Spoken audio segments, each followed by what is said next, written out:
Deck Building. I am your host, Demo, and I will be finishing off my review of Commander Legends. I'm just going to talk about some of the, non-legendary cards, the 99 type cards, as it were. I'm not going to be covering them all. There's just a lot of cards that there's just nothing really to say. If a card is, it's incredibly obvious what you want to be doing, there's nothing to talk about, right? If a card is just sort of meh and it's only just okay and maybe you'd put it in this deck, I'm not going to talk about cards where there's just not really anything to talk about. I'm only going to talk about the cards that I think are relevant and are going to make maybe some waves. Or if a card is, very specifically for one strategy or a certain deck, I'm going to talk about it. So starting off, let's start off big. We're going with Sphinx of the Second Sun. I just love how this Sphinx just looks huge and enormous. Like, who knows how big this thing is? It's just gigantic. It's got a very interesting ability that's worth talking about. So at the beginning of your post-combat main phase, you get an additional beginning phase, right? That's a term that we've never heard before in all of Magic, which is a beginning phase, which apparently includes your untap, upkeep, and draw steps. So you get your untap, your upkeep, and your draw. And then after your post-combat main, so you go all the way through your untap, upkeep, draw. Then you'll go through your combat phase. Then you get your second main phase, right? Your post-combat main phase. And then after that, when you would normally go to your end step, you get to untap everything, right? So you'll go back to untap. Then you'll get another upkeep, if that's at all relevant. And then you'll get to draw again. And then after that, you'll get your end step. So, if you want a Paradox Haze type effect here where you are abusing having more than one upkeep, that's cool. I mean, I've seen entire decks built around that. This seems like a great card in a Shrine deck because that likes to be, repeating those upkeep effects. More than that, though, I think the big thing here is that you just get to untap. You're essentially, you're getting a Wilderness Reclamation, right? You're just getting to untap all your stuff at the end of turn, right? So you're getting that. You're getting a Wilderness Reclamation effect, and then you're getting another draw. I think those are the big ones for me. Just a really powerful effect, a really powerful card. 8 mana, so I would expect to get a lot out of it. I like it. It's a balanced card. It doesn't just come down and end the game. But it is really powerful. It's going to give you lots of advantages, as an 8-drop probably should. So I like it a lot. I think it's interesting, this beginning phase thing. I have a feeling we're probably going to see that a little bit more. Next up, Wrong Turn. The only reason I'm talking about this card is because I don't want people to play it. Okay, target opponent gains control of a target creature. This is just a feel bad card. I mean, yes, you can play this in a Zedru deck. So you can give your opponent one of your creatures. Really, though, I think the only way this card is going to get played is to annoy people and piss people off. It's just going to be, I'm going to give my opponent's playing Atraxa, so I'm going to give the Atraxa to my other opponent just to screw them over. I just have a feeling this card is going to create a lot of bad feels. It's just a feel bad card, which I like to avoid in Commander. So the only reason I'm talking about this card is because I want people to avoid it. Next up, Court of Ambition. I like it. There's a couple these courts. There's one of each color.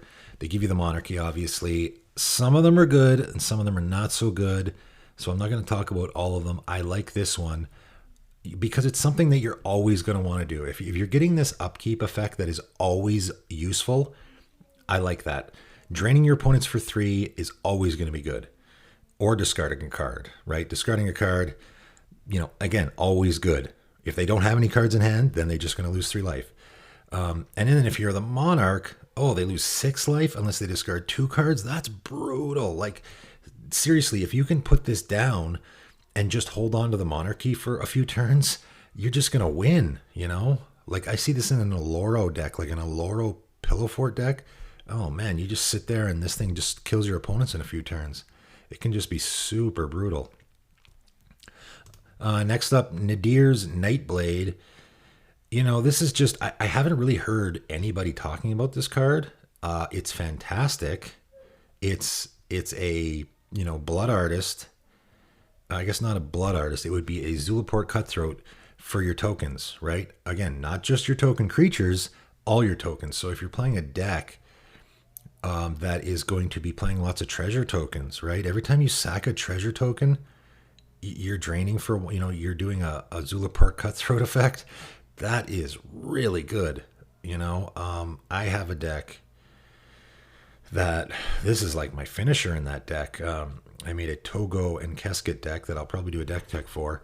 And yeah, I'm sacking tons of tokens, and this is just draining my opponents like crazy. I mean, it's fantastic. It goes in so many different decks. And next up, Necrotic Hex. I really like this card. 7 is a lot, but each player sacrifices 6 creatures is basically you sack all your creatures. It's going to be rare. There are going to be situations where your opponent has an Avenger of Zendikar and a zillion tokens, and this is not going to do anything to them. However, typically, this is just going to wipe the entire board and then give you 2 tokens, right? So it's, it is, it's always good. It's giving you a huge advantage over your opponents. And also the sacrifice effect is, I really like that. I really like things that will get around Avacyn, that will get around protection or indestructible or any of these type effects. All is dust is a card that does the same thing. The only thing that's going to save you from this is a Sigarda, right? So I like that. I like when it says, everyone has to sacrifice creatures. Also, significant if you're playing a deck that wants things to be sacrificed, right? So there are a few different commanders that benefit from people sacrificing things rather than things just dying. Moving on, one of my favorite cards from the whole set, Nightshade Harvester. It is my favorite card for a couple of reasons. First of all, the art is fantastic. Man, that art is sweet. I'm a big art guy. Love the art. It looks super cool. Another reason I love it, it punishes people for playing lots of lands. Man, am I getting sick and tired of all the lands decks. It's just every game it seems like. And even if you're not playing specifically a landfall deck, people just ramp like crazy. Ramping, green is the most popular color in the format. People ramp like crazy because they want to cast those big dumb spells. So punishing your opponents for that is great. They came out with a card in the last set, Confounding Conundrum, which is similar. Great. I love cards like that. It's not, it's not actual land hate, which is sort of frowned upon in casual Commander, but it is punishing them a little so they just can't go completely nuts, right? And get an infinite amount of landfalls because they'll just die. Moving on, Rakshasa Debaser. I don't know if Rakshasa, if there's any other Rakshasa. Rakshasa is a cat demon. If you ever played Dungeons and Dragons, they have Rakshasas. I'm not sure if there's any other Rakshasas in the game, if this is the first one or not. Pretty cool. The only reason why I wanted to mention this card, because it's pretty obvious what it's doing. However, whenever it attacks, put a creature card from defending player's graveyard onto the battlefield under your control. So it is only an attack trigger. You don't even have to connect. It doesn't go away at the end of turn. It just stays under your control. So Ink Eyes, is a card everyone likes. Gets you that creature out of the graveyard. That has to connect. Rakshasa doesn't even have to connect. He only attacks. Then you do it again next turn. You get another creature. You just keep getting creatures out of their graveyard and they stay under your control. And of course it has the Encore on top of that. This card seems great. I mean, I don't know what deck you put it in. It's a cat demon. It's just sort of an all-around good card. I don't know if it actually fits in any decks in particular. Maybe if you're playing a Zareth deck, Zareth San, is that his name? He has a similar effect. You could put him in that deck, I guess. Moving on, Court of Ire. This is another court I really like. This, I think, might be the best one. At the beginning of your upkeep, it deals 2 damage to any target, which, again, you always are going to be able to use that. If you can't pick off a creature, you just deal your opponent 2 damage. Or you hit a planeswalker, right? You're always going to be able to use that. But if you're the Monarch, 7 damage? Man, that's good. 7 damage? I do 7 damage to any target. Don't have to pay anything for it. It just happens every turn. That seems so good. Jared Carthelian is going to want this card for absolute sure, because not only does it make you the Monarch, but you can deal the 7 damage to your Jared, and then he just gets 7 bigger, right? He gets 7 counters on him. So this is an auto include in that deck. Jessica's Will, just a great value red card. I wish they would make more cards like this. This is a way, like, red is just not very powerful in EDH. It's probably my least favorite color all around. Just a good card. I mean, add red for each card in the target opponent's hand. It's likely you're going to get 7 mana out of that, at least 6 probably. So getting 7 mana for 3, and then if you control your commander, you also get the second effect, which isn't too shabby either. So you might be able to exile the top 3 cards of your library and play all of them if you get enough mana. That's pretty damn good. Lots of good value there. I like it. Moving on, one of my favorite cards from the set, Wheel of Misfortune, and it is not my favorite card because I will be playing it, because I won't be. I hate wheels. But I love this card because my opponents will be playing it, and they finally fixed Wheel of Fortune.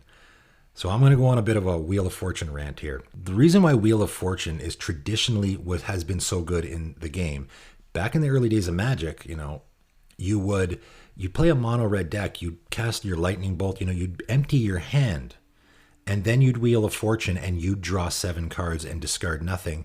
Your opponents would discard their whole hand, and so your opponents would get 0 advantage out of it, and you'd basically be drawing 7 cards for 3 mana. Right? That's why that card is so good. This card, I mean, I could talk about this all day. People play Wheel of Fortune way too much. Unless you're playing a Nekusar deck where you want your opponents to be drawing and discarding, Wheel of Fortune is, my opponents draw 21 cards. That's what Wheel of Fortune says. Wheel of Fortune says your opponents draw 21 cards. That's bad card advantage, folks. You draw 7 cards, your opponents draw 21. I don't care if your hand is empty. That's still not good, because you're going to have at least one opponent who doesn't have a lot of cards. He's going to have 1 or 2 cards. Now he has 7. Then you have another opponent who had 3 cards. Now he has 7. That's just bad. That's not good. Unless you're getting an advantage out of all that draw and discard. You're playing a Braylon and Shabraz deck or something. I don't know. Or a Xyrus deck. Right? Don't just do it to draw cards. If you think, I see people play Wheel of Fortune in a mono red deck just because for card draw. No, bad. That being said, why I hate Wheel of Fortunes and those type of effects is because it makes me discard my hand. It's just it's more of a disadvantage for me than it is an advantage for my opponent. If I keep my hand, I want it. One of the worst cards in the entire format is Winds of Change. I hate that card. First turn Winds of Change, so everyone mulligans and then keeps a hand that they want, and then some jackass plays turn 1 Winds of Change, and everyone has to shuffle their hand away that they kept and then redraw a garbage hand. It's just, I hate it. So for Wheel of Fortune, the reason I hate it so much is because it's making me discard a hand that, I just tutored for something last turn and that I have in my hand, and now I have to pitch into my graveyard. I hate that. So Wheel of Misfortune, the reason I love it is because it fixes that. I don't have to draw. I'm going to love when my opponents play this card, because they're going to pay a ton of life, right? And then I'm going to pay 0. I'm going to pick 0 every time. 0. Because I don't want to discard. I mean, maybe I do, right? That's why I like it, because it gives you the option of, you're empty-handed. Now you can draw a new hand if you want. That makes Wheel of Fortune less powerful. It makes it more fair. So your opponents can choose whether they want to discard their hand and draw a new one. Maybe I just want to keep my hand. Maybe I have a Thought Vessel out and 20 cards in hand, and you Wheel of Fortuning it just ridiculously busted because I'm discarding 20 cards. I mean, that's so silly, right? So I like that it gives you the option. 99% of the time, I'm going to pick 0 when someone casts this spell. Next up, Court of Bounty. The last court I'm going to be talking about, again, this one's really good. Just giving you the monarchy is good, especially if you can protect it, that extra card draw. At the beginning of your upkeep, you can put a land card from your hand onto the battlefield. Again, in a landfall deck, this is like just really good, especially ones where you're going to be picking up and playing lands. But yeah, if you're the Monarch, you can put a creature or land from your hand on the battlefield. Man, there's a lot of ways to abuse that. Magus of the Order. Magus of the Order, I'm talking about this only because I don't think it's that good, actually. It was a card that I was excited about at first, but no, not so much. Because you have to play it. You know what I mean? Obviously, this card is the Magus of Natural Order, right? That's the idea here. So you play this card, and then, you have to wait a whole nother turn. Then you have to sacrifice it and another green creature. They just made it really not great by making you sack another creature. You should just be sacrificing this, I think. But maybe that's too good. But it's still not as good as Natural Order. I mean, even if it just said sacrifice Magus of the Order, search your library for a green creature card and put it on the battlefield, it's still not as good as Natural Order because you have to wait a turn to tap it and use it. So, I mean, obviously they were going for a fixed version of Natural Order like most of the Maguses are. I don't think it's great. It might go in my Pharika deck just because I want creatures to be in my graveyard, and this puts 2 creatures in my graveyard. Yeah, it's okay. Another card that I'm putting on this list because I don't want people to play it. Root Weaver Druid. Each opponent may search their library for 3 basic land cards. They each put one of those cards onto the battlefield tapped under your control. I mean, so your opponents, you're going to get 3 lands. So assuming you have 3 opponents, right? You're going to get 3 lands out of this, and your opponents each get 2. Again, this is literally just like Wheel of Fortune, just what I was just talking about. You are getting 3 lands. So yeah, you're up a land from everyone else, but your opponents, you have all 3 of the other players are all your opponents. So your opponents are getting 6 lands total, right? You're getting 3, they're getting 6. That's card disadvantage because they're all, yes, they're opponents with each other too. It's not arch enemy, but I just think this is really bad card advantage. I just don't think anyone should be playing this card. Next up, Sweet Gum Recluse. This card, when I first saw it, I thought, it's goofy, it's fun. I really like cards with flash. Don't love Cascade, though. However, this card, if you read it carefully, it can be super busted. So when Sweet Gum Recluse enters the battlefield, put 3+1/+1 counters on each of any number of target creatures that entered the battlefield this turn. So the idea here is you cast Sweet Gum Recluse, you cascade into another creature, that creature enters the battlefield first. Sweet Gum Recluse then resolves and comes down, and you get to put 3+1/+1 counters on each of them. You put 3 on the spider, and then you put 3 on whatever the other creature is. That's pretty good. As I've said with a lot of the Cascade Commanders, stacking the top of your deck is super important. This card could be busted, okay? Again, it has flash, so you can do it on your opponent's end step. In Magical Christmas Land, you cast it.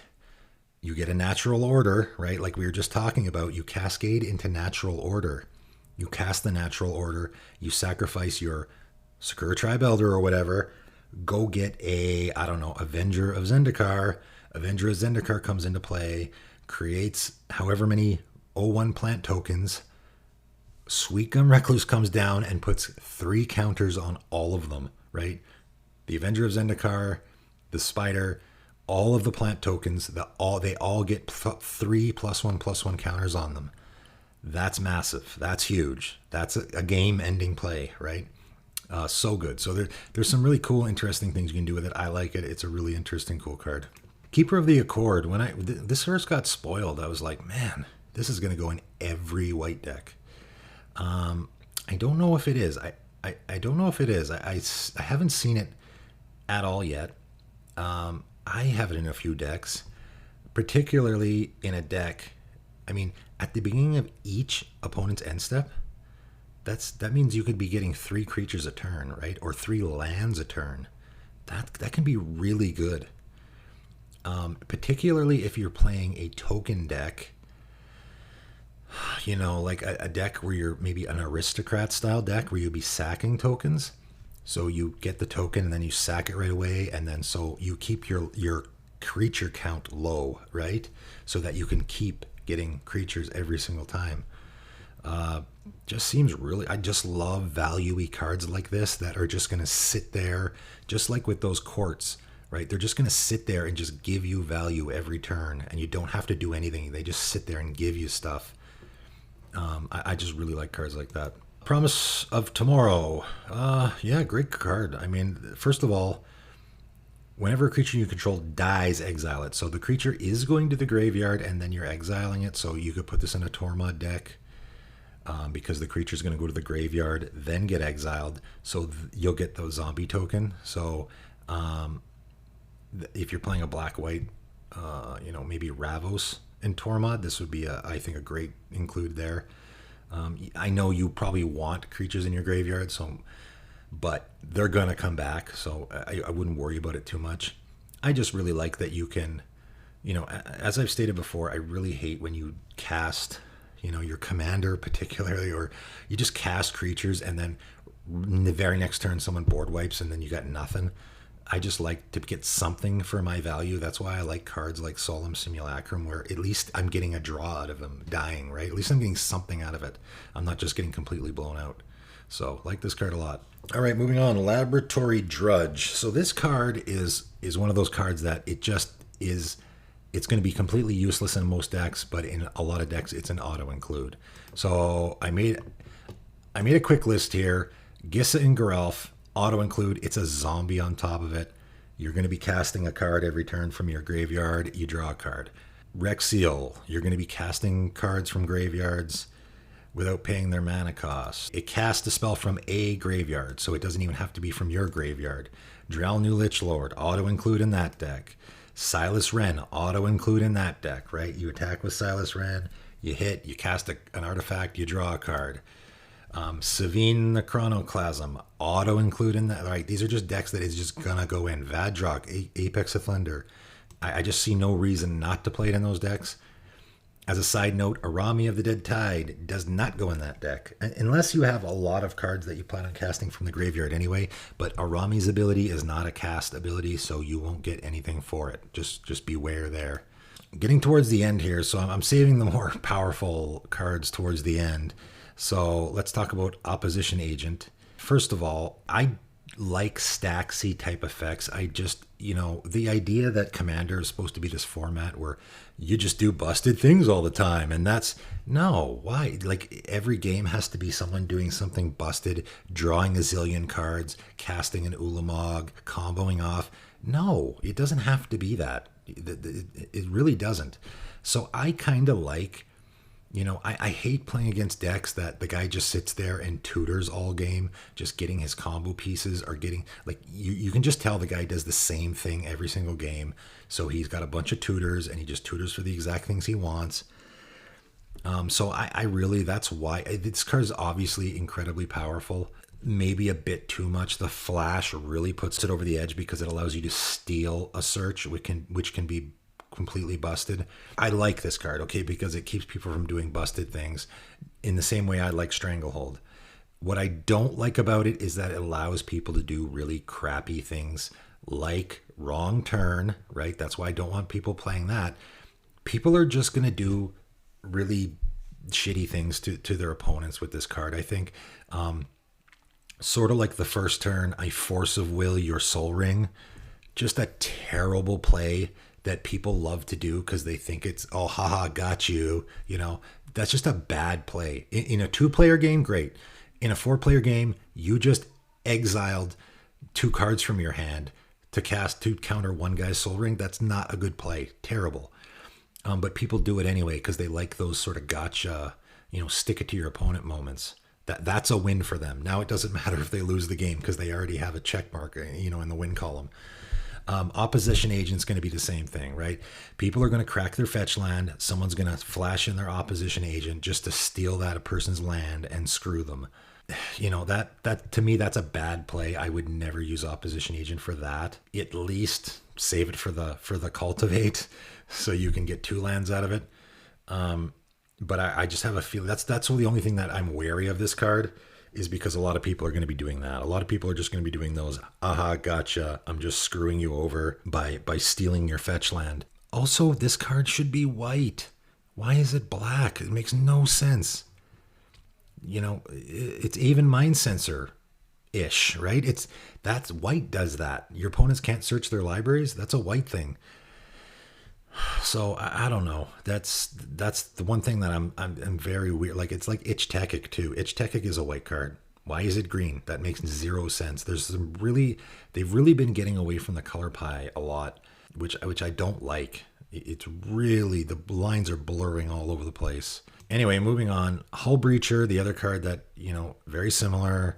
A lot of people are bummed about it because they want to draw 20 cards and Hull Breacher won't let me. Yeah, well, too bad, so sad, okay? I'm sorry for all those Simic decks that just can't ramp into a zillion mana and then draw, Stroke of Genius for 30 and then, sit there and take an 80-minute turn while everyone twiddles their thumbs. Sorry, too bad, so sad.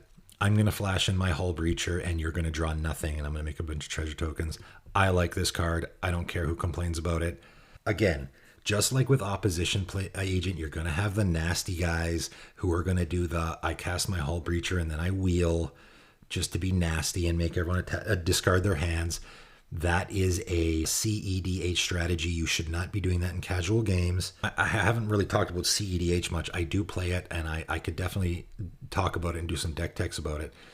For me, CEDH is a strategy more than it is specific cards or specific decks. It's what are you doing? Mass Land Destruction is a CEDH strategy. Stacks is a CEDH strategy. You should be doing that in casual games. And Opus Thief is typically this is called Opus Thief because I think you use Crom.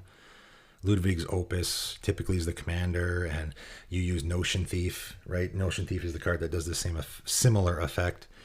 Notion Thief, that's a CEDH strategy that gets used in CEDH all the time. So you should not be doing that in a casual game. All right. So aside from that, I think this card's great. But again, should have been red. Opposition Agent should have been white. Hull Breacher should have been red. We can help Boros out a little bit, right? Black and blue definitely don't need any more cards like this. Although they're both going in my Nimrus deck for sure.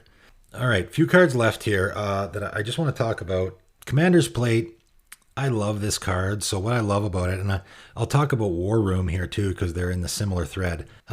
When I get to philosophy, if I talk about my philosophy of EDH, I talked about this a little bit in my intro video. I don't like the direction that Commander has been going, where people are just like 5-color decks are like the most popular deck in the entire format now. I think Golos is the most popular commander in the entire format. That just goes against the whole idea of the format. You're having a color identity is integral to the format, right? If you're playing a 5-color deck, you don't have a color identity because you play whatever card you want. If you can include any card in the entire game of Magic in your deck, you don't have a color identity. So I like with Commander Plate and War Room that they're punishing decks for playing lots of colors. I like that. I hope they do that more. Let's give some benefit to the monocolor decks because it's a huge disadvantage playing only one color or even just 2 colors. Let's make some cards that help them out and punish the decks that are, playing 5 colors because I really don't think they should be. All right, last and certainly not least, most people made videos just entirely on this card alone. It's Jeweled Lotus. Really, I'm not going to say too much about it because a lot of it's already been said. I'm just going to give my opinion. Everyone has their opinion. For the most part, I think I watched about 8 different videos from 8 different content creators that all had nothing good to say about this. And I don't either.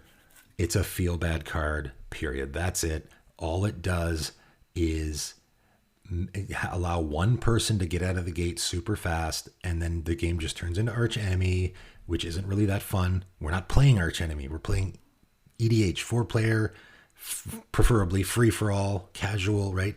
It shouldn't be 3 guys against 1 for the entire game, right? And if some guy gets a first turn Purphoros, that's a game of Arch Enemy until that guy's dead, right? It's just a feel bad. It doesn't improve the format at all. Right? It doesn't make the format better at all. I know there's a bunch of people that are super excited to go out and pay $200 for this or whatever and put it in their deck because then they can show off that they have one. And there's going to be, 12 games out of 20 that they're never going to get it, or 15 games out of 20 that they're never going to get it. But those few games that they do get it, it's going to be, ooh, look at me, you know? And there's going to be that one game out of every 20 where they get it in their opening hand. I have a feeling there's going to be a lot more. This card is going to make people mulligan a lot more. There's going to be a lot of decks that are relying on this card to be in their opening hand, so they're just going to mulligan until they get down to like 2 cards. But it doesn't matter because it gets their commander out on turn 1, right? So there's going to be a lot of that too. It's just a lot of nonsense, a lot of stupidness, a lot of just silliness that doesn't make the game better at all. That's all. CEDH, again, CEDH, go nuts. Don't care. Again, in CEDH, anything goes. And the reason why anything goes is because people are prepared for it, right? You want to cast your Jeweled Lotus on turn 1 so that you can get your Grand Arbiter out on turn 1.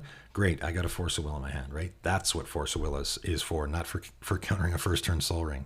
So, anything goes in CDH. So that I think this card, this sort of goes towards something I've been advocating for a while, which is I think that CEDH and casual normal commander should be different formats, and they should have their own ban lists.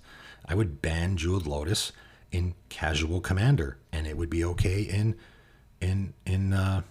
CEDH. Just like Flash, the card Flash, which is banned in commander, should only be banned in CEDH, and it should be okay in casual. So yeah, that's my opinions on that, and I'm sticking to it. That's the end of my commander review. I'm going to get to some deck techs, a whole bunch of deck techs I got coming up. So thanks for tuning in.